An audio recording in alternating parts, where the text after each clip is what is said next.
하나님의 말씀을 봉독합니다. 시편 73편 28절. 하나님께 가까이 함이 내게 복이라. 내가 주 여호와를 나의 피난처로 삼아 주의 모든 행적을 전파하리이다. 아멘. 할렐루야. 기쁨으로 하나님을 예배하는 복된 성도들, 행복한 주일이 되시기를 주의 이름으로 축원을 드립니다. 우리가 이 세상을 살며 누구를 신뢰하고 누구를 가까이 해야 할까? 오늘 말씀에 그 정답이 적혀 있습니다. 오늘 본문 말씀, 우리가 가까이 해야 될 분이 하나님 아버지시라 우리에게 말씀하죠. 오늘 본문에 보시면 하나님께 가까이 함이 내게 복이라 그랬습니다. 우리말 성경에 하나님께 이렇게 번역된 히브리어 본문이 엘로힘이라는 말입니다. 여러분 아마 들어보셨을 겁니다. 엘로힘이란 하나님께서 성경에서 제일 먼저 가르쳐 주신 하나님의 이름입니다. 엘로힘이란 말이 성경에 어디에 처음 등장하는가? 창세기 1장 1절에 보시면요, 태초에 하나님이 천지를 창조하시니라 그랬습니다. 창세기 1장 1절에 나타나는 그 하나님의 이름이 바로 엘로힘입니다. 여기를 시작으로 성경에는 엘로힘이란 이름이 2602번 등장합니다. 왜 성경은 시작하자마자 그리고 기회가 있을 때마다 그토록 여러 번 많이 하나님의 이름인 엘로힘을 우리에게 반복해서 말씀해 주는 것일까요? 그것은 엘로힘이란 이름에는 우리가 이 세상을 사는 동안 반드시 기억해야 될 두 가지 중요한 영적 교훈이 담겨 있기 때문에 그렇습니다.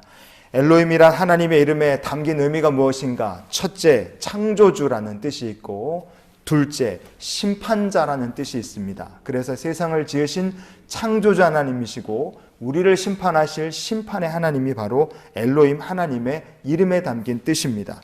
그럼 왜 하나님께 우리가 가까이 나아가는 것이 우리에게 복이 되겠습니까? 오늘 말씀을 통해 우리를 향하신 하나님의 마음을 같이 나눠보는 시간이 될 수 있기를 원합니다. 첫 번째로, 왜 하나님께 가까이 함이 우리에게 복이 되겠습니까? 첫째, 창조주 하나님을 가까이 하는 삶에는 후회가 없기 때문에 그렇습니다.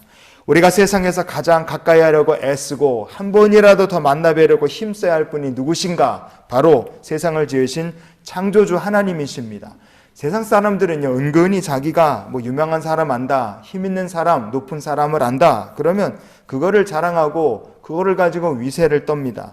내가 이렇게 높은 사람을 안다, 내가 이렇게 대단한 사람을 안다, 이게 세상에서는 은근한 자랑거리가 되고 또 이게 또 상황에 따라 또 통합니다. 하지만 인간이란 멀리서 볼 때와 가까이서 볼 때 차이가 많이 다른 존재입니다. 멀리서 보면 대단하고 마치 하나님처럼 보이는 사람도 가까이서 보면 초라하고 연약한 인간이라는 것을 숨길 수가 없습니다. 이 시대를 혼란스럽게 하는 대표적인 이단 중에 하나가 신천지 이단이죠. 이 신천지에 빠진 사람들은요, 교주 이만희 씨가 재림 예수라고 믿는 사람들이 의외로 많습니다. 이만희를 하나님이라 믿는 사람도 있고요, 이만희 씨는 죽지 않는다, 영원불사한다, 영생불사한다, 말도 안 되는 얘기를 믿는 사람들도 적지 않습니다.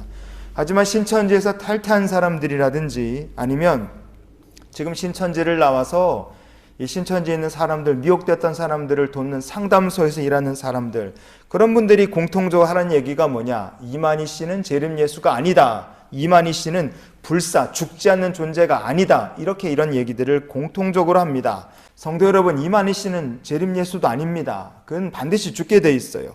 그런데 만약에 그런 이만희 씨를 하나님으로 착각하고 믿고 있다면 나중에 그를 가까이 하고 그를 의지했던 사람들 중에 이만희 씨가 죽고 나면 자기 인생 헛된 곳에 쏟아부었기 때문에 후회할 사람들 많을 것입니다. 이만희라는 사람은 1931년 9월 15일생입니다. 올해 나이 92살 되신 노인네예요. 그에게도 하나님께서 정하신 마지막 심판의 날이 다가오고 있습니다. 하지만 그는 아직도 정신을 못 차리고 횡설수설하고 있어요. 그래서 안타깝습니다. 종교와 진리라는 인터넷 매체에서 전한 기사 내용이 있습니다. 2022년 4월 2일 작년도에 신천지 이만희 교주는 아주 이름도 거창한 온라인 회의를 열었습니다. 그리고 온라인 회의에서 이만희 씨가 이런 말을 했다 그래요. 그 옛날 한 사람의 실수로 인해서 하나님은 이 지구촌에서 떠나가시고 말았습니다. 이게 뭔 소리일까요? 하나님은 모든 것을 잃고 떠나갔습니다. 이것도 뭔 소리입니까? 하늘나라를 잃어버렸지 않습니까? 사탄이 가져갔으니 이것도 뭔 소리입니까? 그래서 여러분이 하늘나라를 다시 찾아 일으키는 독립군이 되어야 합니다. 이런 얘기를 온라인 회의 중에 했다 그래요. 여러분, 이게 맞는 말이라고 생각하십니까? 이거 다 틀린 말입니다. 한 사람이 범죄함으로 세상에 죄가 들어왔어요. 맞습니다. 범죄함으로 아담과 하와는 에덴 동산에서 쫓겨났습니다. 이것도 사실입니다. 그러나 여전히 세상을 주관하시는 분은 누구시냐? 천지를 지으신 창조주 하나님이십니다. 하나님은 지으신 창조의 세계를 떠나지도 않으셨고 빼앗기신 적도 없으십니다. 하나님께서 세상 천지를 잃어버리신 적도 없으세요. 하나님은 항상 우리와 함께 하시는데 지금도 함께 하십니다. 예레미야서 14장 9절의 하반절을 보시면요, 여호와여 주는 그래도 우리 가운데 계시고 그랬어요. 여러분, 이스라엘 백성들은 죄악 가운데서 하나님을 잃어버렸습니다. 하지만 하나님은 항상 이스라엘 백성들 가운데 계셨어요. 이것이 예레미야를 통해 들려주신 하나님의 말씀입니다. 즉 하나님은 지금도 하나님의 이름을 부르며 주와 함께 동행하는 성도들 가운데 함께 하시고, 하나님은 지금도 하나님을 잃어버린 세상 가운데 안타까워하시며 그들을 구원하시기 위해 우리와 함께 하십니다. 학개서 2장 5절에 보시면 너희가 애굽에서 나올 때에 내가 너희와 언약한 말과 나의 영이 계속하여 너희 가운데 머물러 있나니 너희는 두려워하지 말지어다. 아멘. 인간의 타락과 상관이 없이 하나님의 언약과 하나님의 영은 항상 이스라엘 백성 가운데 머물러 계셨습니다. 하나님이 함께 하시니 두려워하지 말아라. 이것이 이스라엘 백성을 향하신 하나님의 말씀이었고 우리를 향하신 하나님의 말씀인 줄 믿으시기 바랍니다. 그래서요, 요한복음 1장 14절을 보시면 말씀이 육신이 되어 우리 가운데 거하심에 우리가 그의 영광을 보니 아버지의 독생자의 영광이요 은혜와 진리가 충만하더라. 아멘. 말씀이 육신이 되어 우리 가운데 오셨습니다. 그리고 예수의 영, 바로 성령께서 지금도 우리와 함께 하십니다. 따라서 성도가 어디를 가든지 무엇을 하든지 우리는 언제나 우리와 함께 하시는 창조주 하나님 안에 거하는 것을 믿으시기 바랍니다. 로마서 11장 29절에 보시면 하나님의 은사와 부르심에는 후회하심이 없느니라. 아멘. 성도 여러분, 사람이란 멀리서 보면 화려하고 대단한 존재입니다. 완벽해 보이기도 해요. 그래서 우리가 힘 있는 사람 가까이 하려고 그러고 때로는 인기 있는 사람 곁에 있으려고 애를 씁니다. 하지만 사람이란 존재는 막상 가까이서 보면 실망스러운 것이 많고 연약함이 많은 존재에 불과합니다. 그러나 하나님을 가까이 하면 그 사람의 인생에 하나님의 은혜가 넘치고 사랑이 넘치는 삶이 됨을 믿으시기 바랍니다. 우리를 부르신 창조자 하나님을 가까이 한다. 절대로 후회할 것이 없는 인생임을 믿으시기 바랍니다. 그러니 언제나 창조자 하나님께 가까이 나아가고 그 창조자 하나님의 은혜 속에 복된 인생을 사는 우리 모두가 될 수 있기를 주의 이름으로 축원을 드립니다. 두 번째로, 왜 하나님께 가까이 함이 우리에게 복이 되겠습니까? 그것은 우리는 심판자 하나님을 아버지라 부를 수 있기 때문에 그렇습니다. 엘로힘이란 이름에는 심판자라는 뜻이 있다. 우리가 앞서 살펴봤지 않습니까? 그러면 하나님은 어떠한 일을 심판하시는 분이십니까? 디모데후서 4장 1절에 보시면요, 하나님 앞과 살아있는 자와 죽은 자를 심판하실 그리스도 앞에서 그랬습니다. 살아있는 자와 죽은 자를 심판하실 분이 하나님이십니다. 여러분, 그렇기 때문에 언제나 심판주 앞에 우리가 서 있음을 잊지 마시기 바랍니다. 하나님은 또 어떤 분이십니까? 전도서 12장의 14절을 보시면 하나님은 모든 행위와 모든 은밀한 일을 선악간에 심판하시리라. 아멘. 하나님은 우리의 모든 행위, 모든 은밀한 일까지도 선한 것인지 악한 것인지 정확하게 심판하시는 심판주이십니다. 베드로전서 1장 17절에 보시면요, 외모로 보시지 않고 각 사람의 행위대로 심판하시는 이를 너희가 아버지라 부른즉 너희가 나그네로 있을 때를 두려움으로 지내라. 아멘. 하나님은 사람의 외모에 따라서 판결이 흔들리시는 분이 아니십니다. 하나님은 세상에는요, 뇌물을 받고 판결을 뒤집는 사람도 있죠. 높은 사람의 압력을 받아갖고 그릇된 판결로 판결을 꺾어버리는 사람도 있습니다. 그러나 심판자 하나님께는 그 무엇도 통하지 않습니다. 오직 각 사람의 행위대로 하나님 정확하게 심판하시는 거예요. 그래서 우리가 천국을 향하여 가는 순례자, 이 땅을 나그네로 사는 동안에 우리를 정확하게 우리의 행위대로 심판하실 하나님 앞에서 늘 두렵고 떨리는 마음으로 세상을 사는 성도가 될 수 있기를 원합니다. 하지만 왜 우리가 하나님을 가까이 하며 살아야 되겠습니까? 그냥 우리를 죄악 따라서 심판하실 심판주이시기 때문에 우리가 하나님을 가까이 해야 되느냐? 그렇지 않습니다. 하나님은 심판자이십니다. 그 부분은 절대로 맞습니다. 하지만 동시에 하나님은 우리를 불쌍히 여기시는 아버지의 마음을 가진 심판자이십니다. 그래서 우리가 하나님을 아버지 하나님이라 부를 수 있는 거예요. 여러분, 과거에 SBS에서요, 학교의 눈물이라는 다큐멘터리를 방영한 적이 있습니다. 이 다큐멘터리 시리즈 중에 일부 제목이 일진과 빵셔틀이라는 제목의 영상이 있었어요.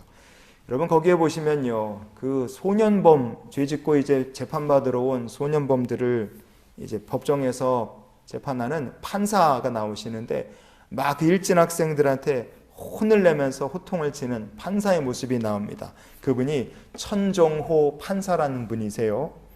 영상 속에서 소년범죄를 저지른 학생들을 막 엄하게 판단합니다. 그래서 유명해지셨어요.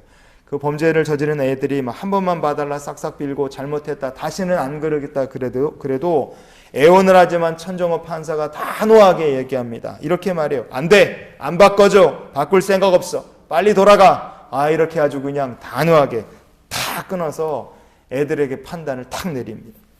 이렇게 천정호 판사에게 판결을 받고 죄값을 치른 소년범들이 12,000명에 달한다고 합니다. 그래서 영상을 보면 그 애들을 막 닥달하고 판결 내리는 판사의 모습을 보면 야, 저분은 진짜 피도 눈물도 없는 분인가 보다 그런 생각이 들어요. 하지만 그 영상에 나오는 천정호 판사라는 분은요, 누구보다도 엄격하게 그리고 정확하게 판단을 내리지만 동시에 그 판결을 내려야 되는 학생들을 가장 안타까워하고 학생들을 어떻게든 용서해 주려고 애쓰시는 분이 바로 그 천정호 판사이기도 합니다. 왜냐? 그의 마음속에는 죄 지은 학생들을 사랑하는 아버지의 마음이 있기 때문에 그렇습니다. 천정호 판사는요, 초등학교 5학년 때부터 예수님을 영접한 크리스찬입니다. 그분이 책도 쓰셨는데요, 천정호 판사의 예수 이야기라는 신앙간증의 에세이도 그분이 내신 적이 있습니다. 그 정도로 그는 예수님을 깊이 사랑하는 하나님의 백성입니다. 여러분, 날마다 누군가를 재판해야 되는 실제 직업이 판사인 기독교인이 내린 신앙의 결론이 뭐겠습니까? 하나님께서 통치하시는 나라는 완벽한 정의가 이루어진다. 이게 그분의 결론입니다. 그런데 하나님께서 통치하시는 나라에 완벽한 정의만 있느냐? 아니에요. 하나님의 나라에는 정의만 있는 것이 아니라 하나님의 끝없는 은혜와 한없는 사랑이 함께 이루어진다. 이것이 천정호 판사님이 내린 신앙과 하나님 나라의 모습입니다. 여러분, 만약에 하나님께서 우리 각 사람을 우리의 죄 따라서 판단만 하시고 판단의 결과로 지옥에 던지신다. 그럼 우리 중에 한 사람도 천국 갈 사람 없을 겁니다. 그러나 하나님은 재판관이시지만 동시에 우리를 사랑하시는 아버지십니다. 자비와 용서를 베풀어 주십니다. 마태복음 6장 15절에 보시면 너희가 사람의 잘못을 용서하지 아니하면 너희 아버지께서도 너희 잘못을 용서하지 아니하시리라. 아멘. 예수님이 말씀하신 하나님 아버지는 우리의 잘못을 용서해 주시는 하나님이십니다. 너그럽게 죄인을 용서하시는 하나님, 사랑으로서 죄인을 감싸주시는 하나님이 바로 우리가 섬기는 하나님입니다. 그래서 우리가 이 땅에서 천국을 향하여 가는 나그네로 사는 동안에 날마다 우리의 재판장이신 하나님, 나를 불쌍히 여기시는 아버지 하나님께로 가까이 나아가는 믿음의 백성이 되실 수 있기를 축복합니다. 여러분, 하나님은 세상을 지으신 창조주 하나님이십니다. 창조주 하나님이시고 동시에 우리를 재판하실 재판주이시기도 하십니다. 그래서 창조주께로 가까이, 재판장이신 하나님께로 가까이 가는 삶이 복 있는 삶입니다. 왜냐하면 하나님께서 우리를 사랑으로 영접해 주실 것이고 하나님께 가까이 하는 이들에게 하나님께서 기꺼이 피난처가 되시며 공급자가 되어 주실 것이기 때문에 그렇습니다. 그래서 이 한 주간을 우리가 이런 기도로 살며 하나님께로 가까이 나가는 한 주간이 되기를 원합니다. 하나님, 신앙의 고비가 올 때마다 하나님께로 가까이 나가게 하옵소서. 나를 지으신 창조주 하나님께로 가까이, 재판장이시며 우리를 천국으로 영접하실 하나님께로 가까이, 언제나 사랑과 은혜가 많으신 하나님께로 가까이 나가는 복된 삶이 되시기를 주의 이름으로 축원을 드립니다. 기도하시겠습니다. 좋으신 아버지 하나님, 우리를 사랑하시는 창조주 하나님께로 가까이, 우리를 재판하시며 또한 사랑으로서 용서해 주실 아버지 하나님께로 가까이 나아가는 한 주간이 되길 원합니다. 주께로 가까이 나아가는 성도들에게 하나님께서 피난처가 되시며 은혜와 사랑 베풀어 주시는 공급자가 되어 주시옵소서. 한 주간도 하나님을 가까이 하는 성도의 삶에 좋은 것들로 채우시고 이 세상을 사는 동안 많은 열매 맺을 수 있도록 주님께서 또한 우리를 가까이 하시며 지키어 주시옵소서. 이제는 우리를 사랑하신 우리 구주 예수 그리스도의 크신 은혜와 하나님 아버지의 크고 놀라우신 사랑과 성령님이 함께 동행하시며 내주 교통 역사 충만케 하시는 은혜가 주님을 가까이 하기를 소망하는 이 귀한 성도들의 앞날 위에 주님이 가까이 하시며 축복으로 함께 해주시기를 축원하옵나이다. 아멘.